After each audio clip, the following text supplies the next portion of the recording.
Romain Villard. Bonsoir mesdames et messieurs, bienvenue dans votre JT. En ce lundi 16 septembre, nous allons tout de suite aborder ces titres suivants. Nous parlerons bien sûr donc ce soir du procès des viols de Mazan. Selon des informations de BFM TV, Dominique Pellico est jugé et apte à comparaître. Nous évoquerons ce violent accident qui a eu lieu cette nuit dans le Doubs, ce que l'on sait aujourd'hui dans cette édition bien sûr. Nous parlons dans l'info locale à Tournon-sur-Rhône, une nouvelle ère de jeu inclusive a été inaugurée lors du forum des associations. En Martinique, nous évoquerons la Miss qui représentera la Martinique à Miss France en décembre prochain. La météo et l'éphéméride de demain en fin d'édition, ce sera comme d'habitude. Vous en avez l'habitude. Ce sont les titres que l'on va aborder ce soir, donc dans votre édition du JT. Allez, on va tout de suite aborder donc ces titres dans cette édition, comme vous le savez. Et on va tout de suite, et notamment parler dans l'actualité, Dominique Pellico est apte à comparaître. Ce sont les conclusions du collège d'experts saisis par la justice ce matin qui ont estimé qu'il n'y avait pas et qu'il n'y avait plus de contre-indication à la présence du septuagénaire mardi matin, donc demain matin, pour la reprise de l'audience. Certains aménagements seront toutefois nécessaires, comme des temps de repos et la tenue des auditions en plusieurs temps. Hospitalisé depuis hier soir, Dominique Pellico souffre d'une infection rénale et d'un problème au rein. Un calcul dans la vessie avait également été repéré. Le septuagénaire était absent donc ce matin à la reprise du procès. Le président de la cour criminelle du Vaucluse avait alors ordonné une expertise médicale par 2 médecins. Rien n'assure toutefois que Dominique Pellico sera présent demain matin à la reprise des débats. Le septuagénaire pourrait refuser d'être extrait de sa cellule. Seule une réquisition de la justice pourrait autoriser l'usage de la force pour le faire comparaître. Dans l'actualité également, un véhicule qui roulait trop vite. Quatre hommes ont perdu la vie la nuit dernière quand leur voiture a percuté un arbre à une vitesse folle sur une route de l'agglomération de Besançon dans le Doubs. Voici ce que l'on sait sur cet accident donc de la route. Alors, l'accident s'est produit vers 1h30 du matin sur une route départementale permettant d'entrer à Sonne, commune de l'agglomération de Besançon, où étaient domiciliées les victimes. Le procureur de la République de Besançon, Étienne Manteau, précise que c'est donc un véhicule qui manifestement roulait trop vite avec un conducteur âgé de 41 ans qui a perdu le contrôle.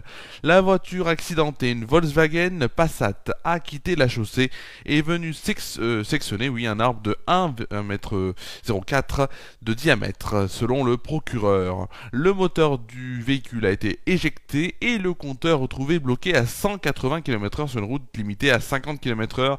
C'est ce qu'il a ajouté. D'après l'Est républicain, aucune trace significative de freinage n'a été relevée avant l'impact. Les 4 victimes âgées de 32 à 54 ans sont des ressortissants brésiliens qui vivaient à Sonne et étaient employés donc notamment dans le bâtiment. C'est ce qu'a détaillé Étienne Manteau. Une autopsie des corps a été ordonnée et des prélèvements toxicologiques effectués.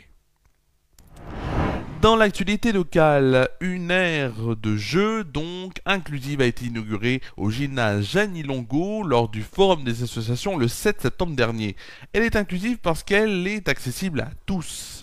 En présence des maires de Tain et de Tournon et de Karine Vidal, élue de la région, Nathalie Raz, conseillère municipale, a rappelé les valeurs d'inclusion et d'égalité que porte ce type de réalisation en déclarant « Cette aire est conçue pour être accessible à tous, elle permet aux enfants porteurs ou non de handicap de jouer ensemble, il y a une rampe d'accessibilité pour les fauteuils et pour les tout petits et on trouve bien sûr un tableau de langage assisté, tableau de symboles pour une communication facilitée entre les enfants. Chacun est le bienvenu dans ce lieu. Cette réalisation au coût de 43 000 € a reçu une aide de la région de 15 000 €. Des travaux supplémentaires de clôture, de sécurisation et de végétalisation sont prévus par la commune de Tournon-sur-Rhône.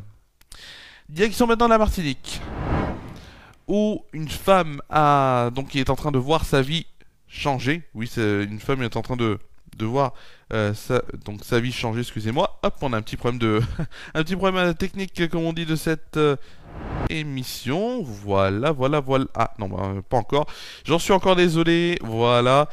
Non, mais non, comme quoi des fois quand ça ne veut pas, ça ne veut pas. Donc je disais bien sûr que donc une femme en Martinique est en train de voir sa vie changer. Elle s'appelle Angélique Angarny Philopon et elle a 34 ans. Pourquoi je vous dis son âge? Ça a une importance assez spéciale par rapport à une règle qui a été changée depuis.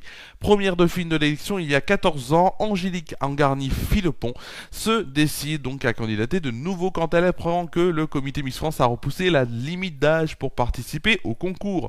Plus d'une décennie après cette première expérience, la Miss Martinique 2024 a fait le point sur son évolution personnelle en déclarant « Ma maturité a changé, mon regard sur moi-même a changé ». Avant, j'étais très dur avec moi, maintenant je suis très bienveillante envers moi et tout ce qui m'entoure. À bientôt 34 ans, Angélique Angarny Philopon ne vit pas cette échéance comme un désavantage pour l'élection de Miss France qui se déroulera en décembre prochain. Bien au contraire, elle fera donc face en tant que Miss Martinique dès demain à Paris au salon du tourisme.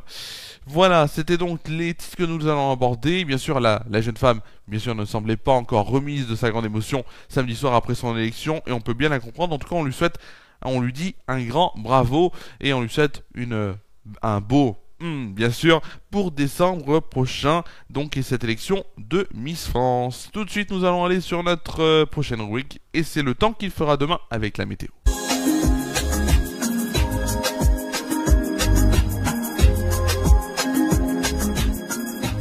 Et la météo, et on va commencer déjà par Tournon-Saône bien sûr avec notamment demain des éclaircies, à peu près comme aujourd'hui, des éclaircies le matin, dès le réveil pour une température moyenne de 14 degrés. Dans l'après-midi, nous serons toujours sur des éclaircies, un statu quo donc présent sur Tournon-Saône avec toujours donc des éclaircies, une température moyenne de 19 degrés et 21 degrés au meilleur de la journée, au plus chaud de la journée, vous l'avez bien compris. Passons tout de suite à la météo en France métropolitaine. On commence par demain matin. Donc pour demain matin, le temps est calme sous un ciel variable et même très nuageux dans l'est. Mistral et tramontane se renforcent de nouveau au sud-est. Les températures de demain matin, donc en moyenne dans les grandes villes, il fera 11 degrés à Rouen, Nantes, Limoges, Biarritz ou encore Toulouse, 13 degrés pour Brest, Lille, Charleville-Mézières, Paris, 3 et Lyon, 15 degrés pour Cherbourg, 16 degrés à Montpellier et Marseille. Le plus froid sera du côté de Rennes et Aurillac avec 10 degrés et le plus chaud du côté de Nice avec une température de 19 degrés.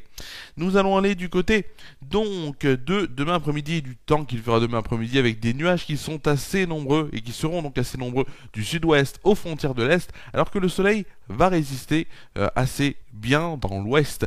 En Méditerranée, le ciel deviendra menaçant en Corse avec les premières averses orageuses.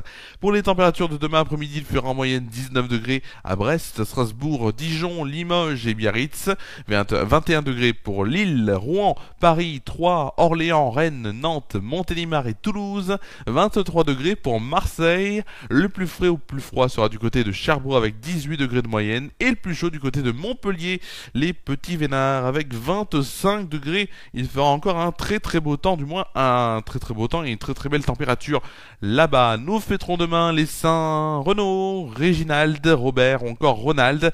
Le soleil se lèvera à 7h17 et se couchera pour 19h54. Nous perdrons ainsi 3 minutes de soleil. Et le dicton pour demain, il est important.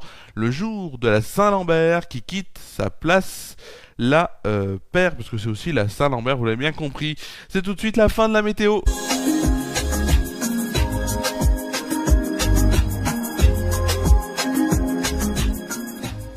Eh oui, c'est la fin de la météo, c'est quasiment la fin de cette édition, bien sûr, juste avant de se quitter.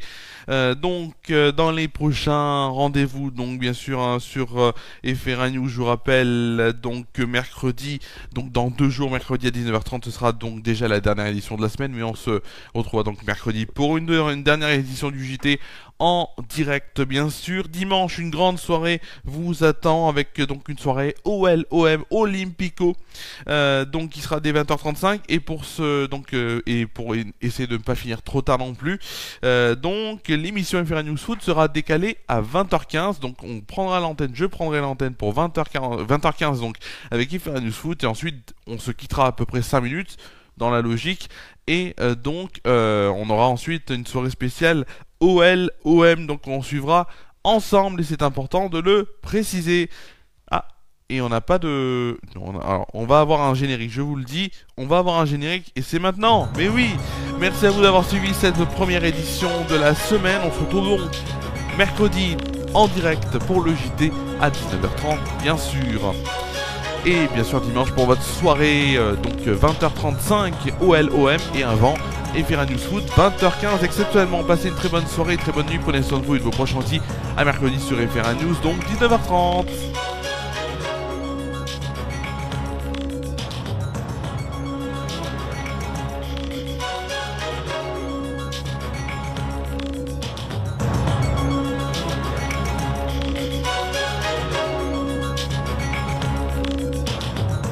Cette émission a été présentée et préparée par Romain Villard.